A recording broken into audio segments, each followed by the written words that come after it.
Adalah tim kerja arbovirosis dari Kementerian Kesehatan Republik Indonesia.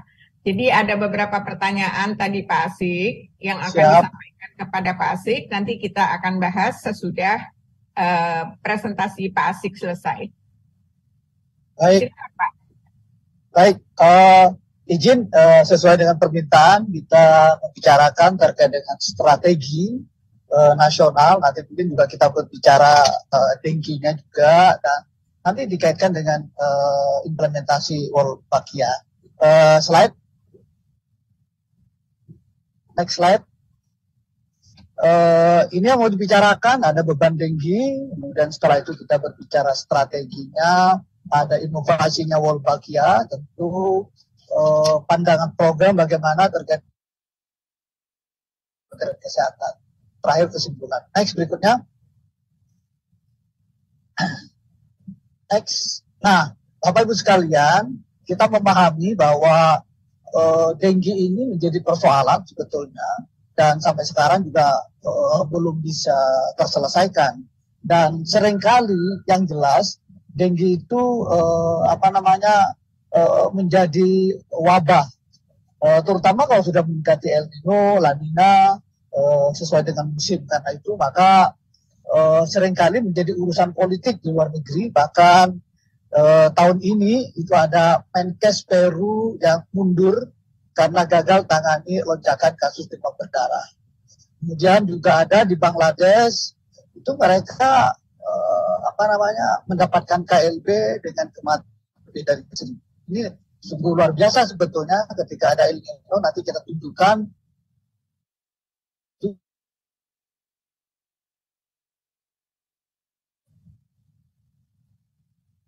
Berikutnya.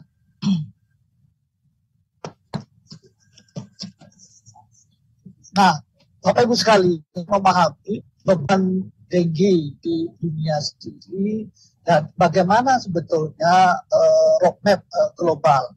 Nah, kalau kita lihatin saat ini roadmap global sendiri telah menetapkan terutama pertama adalah tidak ada kematian. Jadi zero death pada tahun 2030.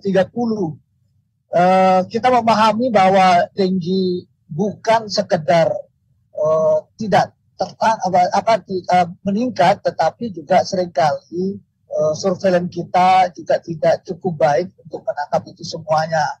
Dan saat ini juga diperkirakan misalnya untuk Indonesia berapa sih sebetulnya untuk kasus dengki? Ada yang diperkirakan sampai dengan 7,8 juta per tahun. Jadi ini merupakan angka yang cukup tinggi yang harusnya kita bisa tangkap itu sebagai sebuah deteksi dini. Nah, kita memang pada akhirnya kita menangkap akan lebih banyak lagi dari kasus-kasus yang ditangkap sekarang. Tetapi keuntungannya ketika kita melakukan deteksi dini, setidaknya kita mampu memonitor. Karena sebetulnya dengki ini ada yang simptomatik, bahkan simptomatik, ada yang asimptomatik. Asimptomatik ini malah cukup besar, ada yang mengatakan 60 sampai dengan 80% dari yang ada. Dan ya, asimptomatik itu pun juga mampu menularkan dengki kepada yang lain. Jadi ini hal tantangan bagi kita ketika kita juga mendapatkan diagnostik, alat-alat diagnostik yang lebih sensitif gitu ya, maka kita akan mendapatkan kasus lebih banyak. Pertanyaannya, apakah kasusnya memang meningkat ataukah memang sensitivitas ataupun kapasitas program, kapasitas pelaporan maupun juga kapasitas penggalakan masyarakat itu lebih kuat. Nah, karena itu sebetulnya menjadi hal yang perlu untuk kita lakukan. Karena itu kalau kita bisa melihat misalkan berhasil sampai minggu ke-26 aja mereka sudah melaporkan 2,4 juta dibandingkan dengan kita yang misalkan pada tahun lalu cuma hanya melaporkan 140-an ribu, jadi kecil sekali. Nah, kalaupun juga ada kematian, maka dampaknya adalah kepada CFR. CFR kita akan tinggi, yaitu dibandingkan dengan Brasil yang CFR-nya rendah. Karena apa? Angka yang mereka laporkan itu tinggi terkait dengan penemuan kasus ya. Dan dia juga melaporkan kalau di Indonesia masih ada pelaporan-pelaporan yang harus misalnya juga dengan NS1 ataupun yang memang benar-benar sebetulnya terbukti secara laboratoris. Tetapi di Brasil nampaknya 44% dari mereka itu yang confirm laboratorium, ya, yang kemarin kita lihat di sana. Jadi itu ada beberapa memang perbedaan-perbedaan pelaporan-pelaporan. Tetapi menurut saya nggak masalah kalaupun juga kita kemarin mendapatkan angka yang seharusnya di Indonesia 7,8 juta. Kalau kita sekarang melaporkan misalkan 140-an ribu, itu kan cuma hanya sekitar 1-2%. Jadi itu fenomena gunung es yang seharusnya bisa kita tangkap lebih jauh lagi. Gitu kan. Oke, next berikutnya. Ya, slide. Nah, kepada siapa sebetulnya dengue ini menyerang? Tentu itu semua orang berisiko kalau kita lihat. Tetapi memang paling terbanyak itu adalah pada anak-anak. Demikian pula dengan kematiannya yang tinggi adalah pada anak-anak umur sampai di bawah 14 tahun. Nah, di Indonesia saat ini mungkin terjadi semacam shifting ya. Kalau dulu biasanya paling banyak sekali itu adalah anak-anak, tetapi sekarang juga dewasa pun juga sudah mulai banyak. Berbeda dengan di banyak tempat di misalkan memang masih dipenuhi dengan anak-anak. Tetapi di Indonesia orang dewasa pun juga sekarang juga sudah mulai banyak yang terkena. Nah, ini sebetulnya yang menyebabkan nanti kalau diukur statis maka akan menjadi tinggi, terutama terkait dengan kematian kasus yang terjadi pada anak-anak. Next berikutnya. Nah ini kalau kita lihatin, maka kita akan mendapatkan lihat bebannya di sini, maka sebetulnya cukup tinggi. Ini kasus di Indonesia ya, kasus di Indonesia dengan dalih tahun 2019. Maka kalau kita bisa lihatin, ada satu kotak di situ yang namanya neglected tropical disease. Nah itu salah satu di dalamnya adalah dengue. Kita bisa melihat bahwa NTB sini ada sekitar lebih dari 20-an macam jenis penyakit ya, termasuk di dalamnya adalah filaria, ada kusta, ada malaria bahkan. Tetapi untuk di Indonesia paling tinggi bebannya ya itu adalah dengue. Sehingga dengan demikian maka Indonesia menurut saya berbeda dengan misalkan di Afrika yang mungkin malarianya masih lebih tinggi daripada DBD dalam kaitannya dengan disability adjusted radius ya. Oke, next berikutnya. Nah, kalau kita lihatin datanya, kita akan membandingkan data antara tahun 2022 yang melaporkan 143.000, tetapi sampai sekarang ini adalah minggu ke-45 ya, itu laporan kasusnya 76 ribuan. Jadi kalau kita lihat ini, maka ini angkanya masih separuh dari angka yang tahun lalu. Kalaupun nampaknya masih ada kasus yang mungkin stabil gitu ya, maka tentu pada tahun ini masih lebih rendah dibandingkan dengan tahun yang lalu. Demikian pula dengan angka kematiannya. Tahun yang lalu kita melaporkan ada 1.000, tahun ini masih 571 angka kematian. Next berikutnya. Ya, next slide. Nah, ini kalau kita bandingkan tren kasusnya per bulan.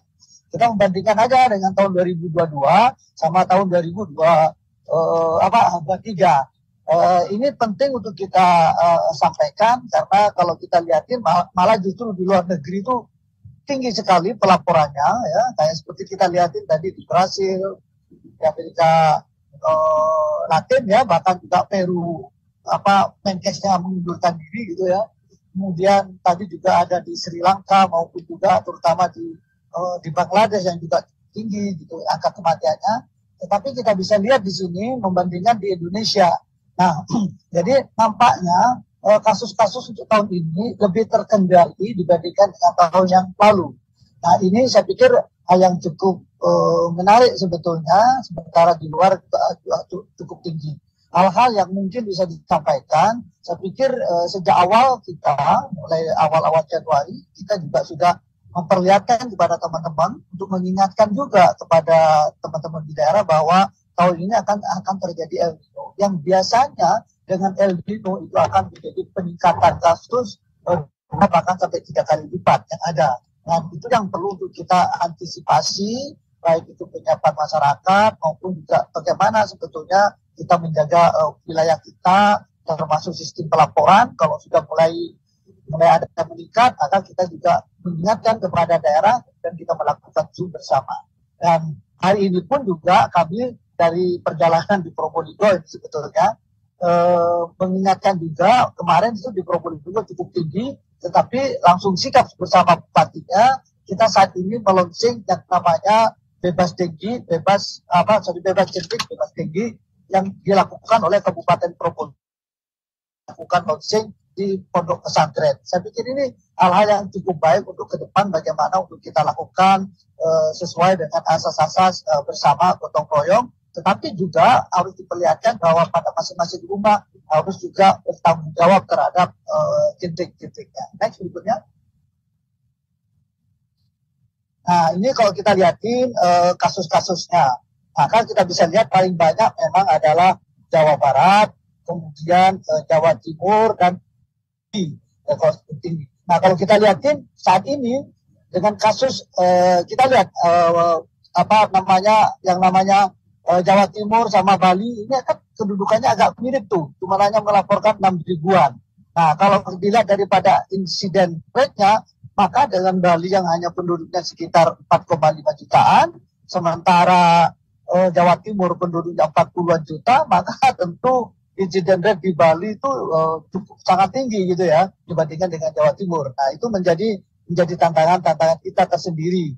Kemudian tentu daerah-daerah yang kabupatennya tinggi dan sebagainya, maka kita juga bisa melihat ada Kota Bandung, Bogor, Kota Denpasar, Kota Bekasi, Kota Bogor, dan seterusnya. Saya pikir konsisten dengan data-data yang ada di provinsi. Next berikutnya. Nah, ini angka kematiannya, kalau kita lihat maka tetap ada Jawa Barat, ya, kematiannya, dan Jawa Tengah, Jawa Timur, ya, dan seterusnya ya. Kalau kita lihatin paling tinggi, maka kita juga bisa melaporkan sekitar 571 kematian sampai saat ini, tetapi yang terbanyak misalkan ada Probolinggo. Nah, ini Probolinggo baru kita datengin, kita launching bersama bupatinya saat ini ya, dengan masyarakat terkait dengan bebas jentik ya, setidak-tidaknya. Kemudian ada Bima, kemudian ada Kendal, ada Mempawah di Kalimantan Barat ya, kemudian kota Jambi. Next berikutnya. Nah, ini biasanya kasus itu meningkat biasanya pada akhir tahun maupun juga awal tahun. Ini merupakan tantangan kalau kita kaitkan juga dengan manajemen finansial atau budget. Biasanya pada akhir tahun sudah budget-budgetnya sudah mulai ditutup gitu kan. Kemudian kalau pada awal tahun belum cair gitu. Nah, itu kan beberapa hal tantangan secara manajerial. Karena itu maka kita juga mengupayakan agar bagaimana kasus-kasus yang seringkali juga menyebabkan dengue ini KLB, kita lakukan penyiapan terutama dari sisi finansial, sistemnya, pelaporan dan sebagainya. Jadi ini hal-hal yang sangat penting, dan ini menurut saya memang memerlukan kepemimpinan program di daerah, termasuk yang memang harus kita kuatkan. Next berikutnya. Nah, tadi yang juga disampaikan oleh Pak Warsito, tetapi kita membandingkan dengan fenomena El Nino. Jadi kalau kita lihatin di bawah, ini adalah fenomena El Nino-nya. Kalau kita lihatin, itu tampaknya juga sejalan dengan peningkatan kasus-kasus kita, gitu ya, kasus-kasus dengue. Jadi dengan demikian memang perlu untuk kita siapkan ketika juga ada perubahan-perubahan iklim yang ekstrim. Karena dengan perubahan ekstrim, misalkan El Nino itu seringkali meningkat suhunya bahkan sampai di atas 30 bahkan sampai 40 derajat, yang seringkali akan menyebabkan nyamuk menggigitnya itu lebih frekuen. Biasanya nyamuk menggigit seminggu sekali, dari 5 sampai 6 hari sekali, tetapi ketika El Nino maka menggigitnya bisa 2 kali sehari. Jadi itu seringkali akan menyebabkan faktorial kapasitinya juga meningkat. Next berikutnya. Nah, ini tantangan. Saya pikir kita kembali lagi, kenapa juga masih juga meningkat dan seterusnya, terkait dengan pengetahuan masyarakat, mungkin juga ketidakefektifan kita dalam hal melakukan promosi kesehatan. Misalnya kayak seperti itu, sehingga seringkali juga menyebabkan keterlambatan. Yang kedua, PSN juga belum membudaya, karena itu memang seperti yang kita datangi hari ini, bagaimana PSN itu menjadi sebuah gerakan totalitas, ya, gerakan masif, kemudian juga terstruktur, terukur, terorganisir, berkesinambungan. Sebetulnya caranya menurut saya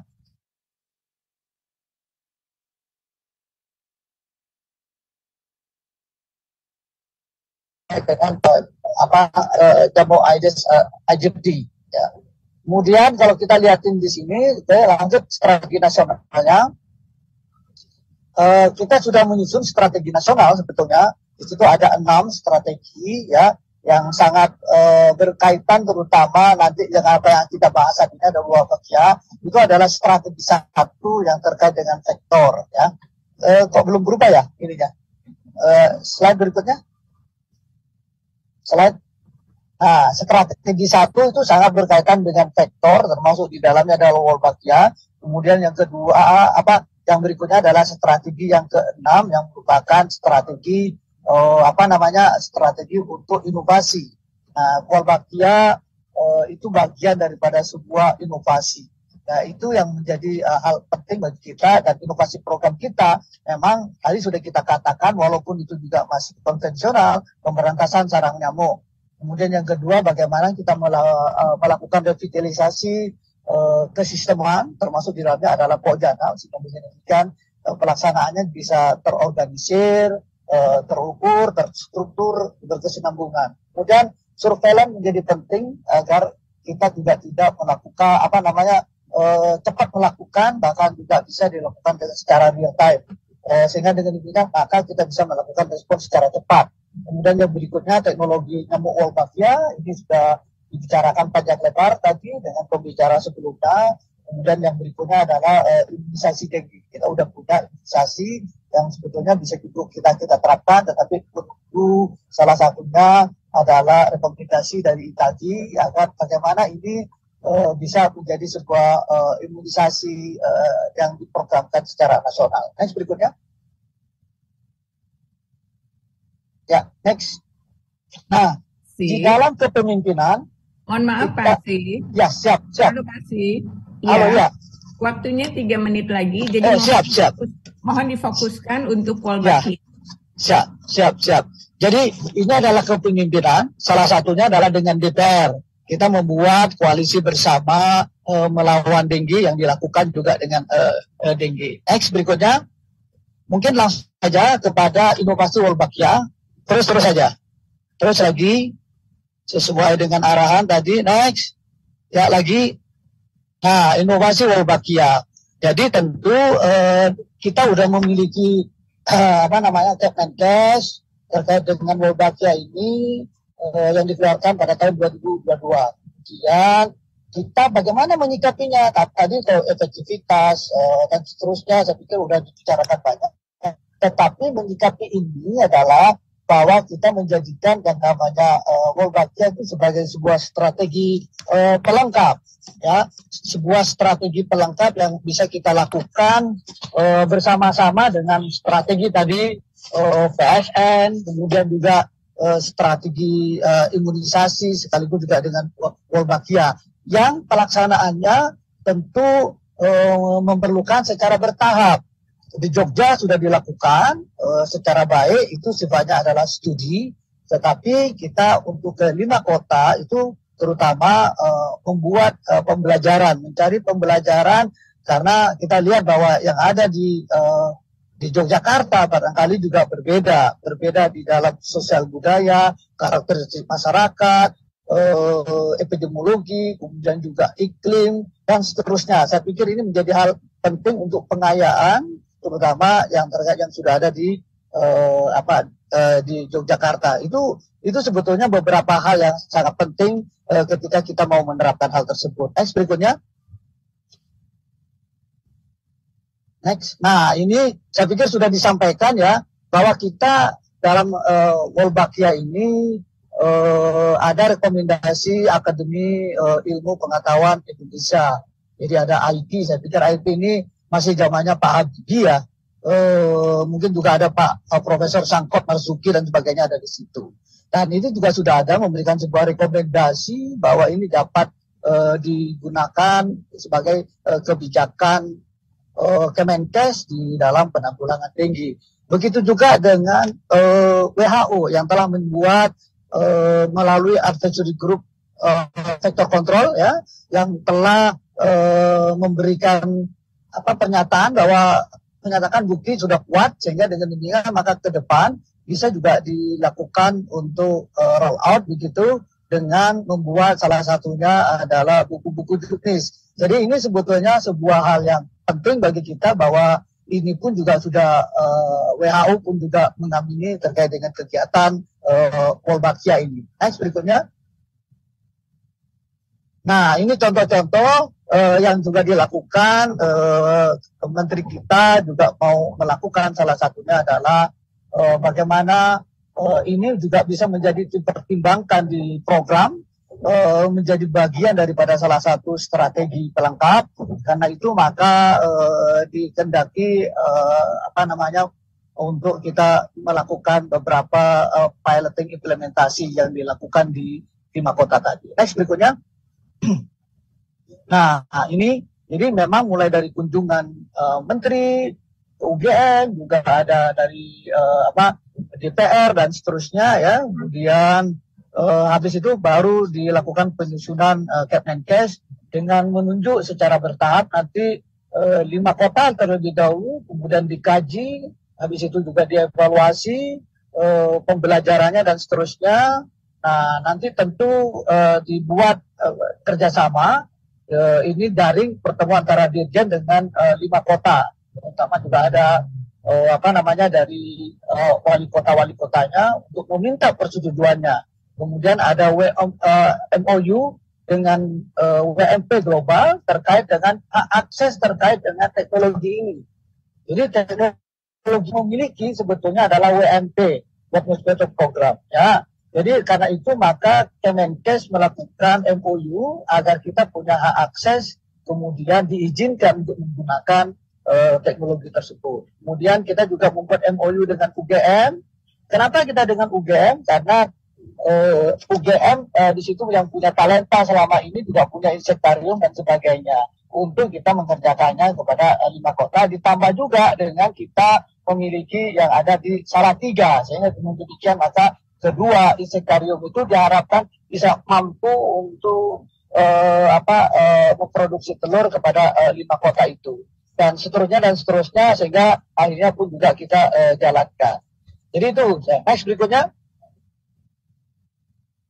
Nah ini saya pikir timeline kepada 5 kota, nanti itu sampai pada akhir 2024 baru kita lakukan evaluasi untuk pengayaan dan sebagainya. Jadi kita pembelajaran kepada 5 kota setidak-tidaknya untuk mewakili Indonesia dalam artian dari sisi sosial kulturalnya, ya, kemudian juga dari sisi epidemiologi, dari sisi iklim, lingkungan dan seterusnya. Termasuk di dalamnya adalah bagaimana juga kapasitas program, ya, yang kita harapkan bisa memberikan hal penting. Kemudian setelah itu juga ditambahkan adalah Denpasar untuk dilakukan dengan salah satunya adalah dibiayai dengan WMP saat itu, ya, tidak menggunakan APBD maupun APBN.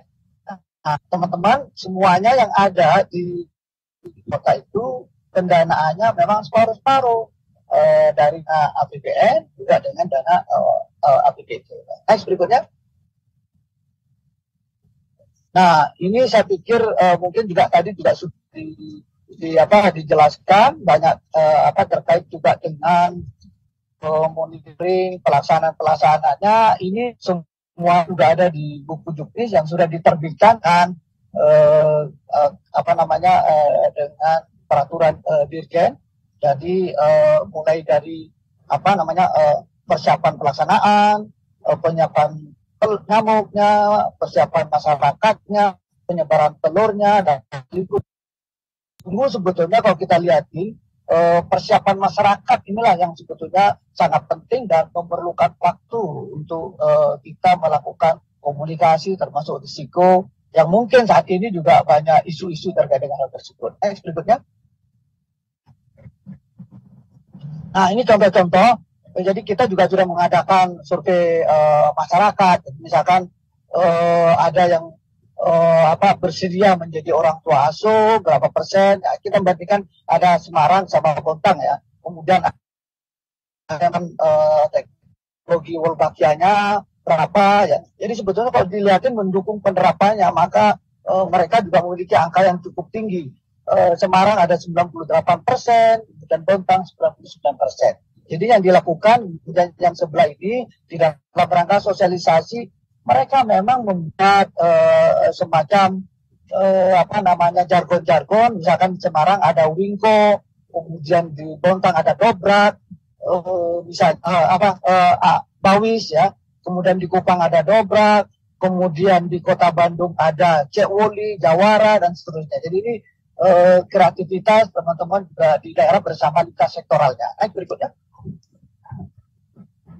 Nah ini contoh-contoh di mana dilakukan pelepas liaran dengan juga dilakukan launching. Ada di Kota Semarang dihadiri oleh Pak Menkes ya, kemudian juga di Kota Bontang, kemudian yang terakhir juga di Kota Kupang ya, juga semuanya juga dihadiri Pak Menkes. Next berikutnya. Nah, tantangan kita tentu ke depan menurut saya memang advokasi penerimaan masyarakat itu memang perlu diperhatikan ketika kita menerapkan ini. Jadi alih-alih kita cuma hanya sekedar administrasi saja, tetapi memang menjadi hal penting. Administrasi ya penting dalam hal untuk memperkuat regulasi kita bahwa pelaksanaan ini memang juga sudah berdasarkan keputusan ya. Ada perjanjian nanti dari Kementerian Kesehatan yang awal ini ya, di situ ditandatangani antara Dirjen bersama wali kota ya, kemudian juga mengikuti juknisnya ya, kemudian bagaimana sinkronisasi pendanaan antara daerah antara pusat juga sama daerah, dan juga hal-hal termasuk terkait dengan quality assurance. Dan tentu penyediaan telur ini menjadi hal penting bagi kita. Tapi untuk ke 5 kota, saya pikir itu sudah cukup untuk dikerjakan, baik itu dari UGM, Sekretariatnya ya, maupun juga dari sekretariat yang ada di Salatiga. Tetapi kalau untuk secara nasional, saya pikir ini memang disinilah sebetulnya, habis ini kita harus membuat semacam roadmap untuk penyebab dan kota yang sangat etis. Next berikutnya. Nah ini contoh yang kemarin ini bahkan sampai tadi malam nih, salah satunya adalah raker dengan Komisi 9. Jadi kita udah dijelaskan di situ juga ada Prof Uud sangat tampil, ada Prof Damayanti juga ikut di situ di dalam ini, tetapi kesimpulannya bahwa DPR dengan adanya gonjang-ganjing dan sebagainya menerima penjelasan penggunaan teknologi nyamuk Wolbachia. Bahkan DPR juga menganjurkan untuk dikaji untuk kemungkinannya kalau memang efektif kayak seperti yang sudah dipresentasikan yang dibuktikan dengan berbagai jurnal dan sebagainya dapat dikembangkan untuk seluruh Indonesia. Tapi kembali lagi memang pertama adalah bagaimana menyiapkan masyarakat, menyiapkan telur nyamuknya dan sebagainya, tapi juga tentu menurut saya adalah bagaimana hal tersebut dilakukan, dimonitoring terus, termasuk analisa risikonya. Ya, kita tahu bahwa tadi mungkin juga sudah disampaikan bahwa risikonya visible, tetapi itu saat itu misalkan beberapa tahun yang lalu berkembang waktu, maka juga membutuhkan analisis berikutnya. Saya pikir ini terus bergayung kayak seperti quality improvement, continuous improvement gitu ya, terkait dengan kualitas daripada pelaksanaan Wolbachia ini. Next berikutnya. Ya, saya pikir itu sebagai kesimpulan next bahwa saya pikir dengue tinggi, kita juga memerlukan inovasi dan strategi nasional, terutama strategi 1 yang terkait dengan sektor maupun strategi 6 itu terkait dengan inovasi. Saya pikir ini juga sudah bisa dilakukan. Salah satunya adalah Wolbachia, ya, teknologi nyamuk berwolbachia yang setidaknya sudah mendapatkan rekomendasi dari IP maupun juga VCAC WHO. Kemudian tentu ini harus menjadi salah satunya bukan menggantikan yang lain-lain menjadi satu-satunya Wolbachia, tetapi dia bisa melengkapi strategi nasional yang lain. Tentu penanggulangan yang lain akan masih ada dalam ajaran PSN. Kemudian yang sekarang juga seperti Kalimantan Timur, pemerintahnya juga sekarang juga menerapkan juga dengan vaksin misalkan yang saat ini diberlakukan di Balikpapan. Dan tentu semua pembelajaran ini setidaknya bagaimana menyikapi dan melibatkan masyarakat, memberikan pemahaman kepada masyarakat, bagaimana masyarakat juga ikut serta, plus juga bersama stakeholder yang lain. Saya pikir itu yang bisa kami sampaikan. Terima kasih, Prof.